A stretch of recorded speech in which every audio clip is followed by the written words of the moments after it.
स्वतःचीच पाठ थोपटून घेते कारण एवढं मस्त सोयाबीन मराठा बनवला होता मी. अगदी सिंपल रेसिपी आहे पहा. कढईमध्ये थोडंसं तेल घ्यायचं, त्याच्यामध्ये आलं आणि खोबरं छानपैकी भाजून घ्यायचं.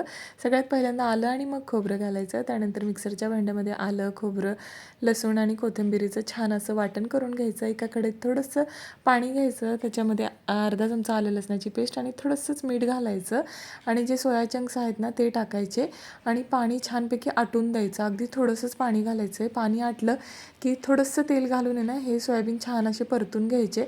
अजिबात खूप सारं पाणी घालून मग सोयाबीन बॉईल करून आणि त्यातलं पाणी निथळून काढायचं नाही पुन्हा. याच पद्धतीने करा, मी सांगते तसं. मग कढईमध्ये तेल घ्यायचं, त्याच्यामध्ये 1 चमचा घाटी मसाला, अर्धा चमचा हळद, तयार वाटण टाकायचं. छान वाटणाला तेल सुटलं की मग त्याच्यामध्ये थोडंसं घालायचं आहे लाल तिखट, त्यानंतरनं मीठ घालायचं आहे. अगोदर पण आपण मीठ घातलं आहे, त्याचा विचार करून त्या अंदाजानेच मीठ घाला आणि थोडंसं पाणी घालायचं कारण आपण अगदी रस्सा भाजी नाही करणार आहे. आणि थोडं पाणी आटलं की मग वरून कोथिंबीर घालायची. मस्तपैकी सोयाबीन मराठा अगदी 15 मिनटात होणारी रेसिपी आहे पहा. एकदा ट्राय करून पहा आणि कशी वाटली तुम्हाला मला कमेंट करून सांगायला अजिबात विसरू नका.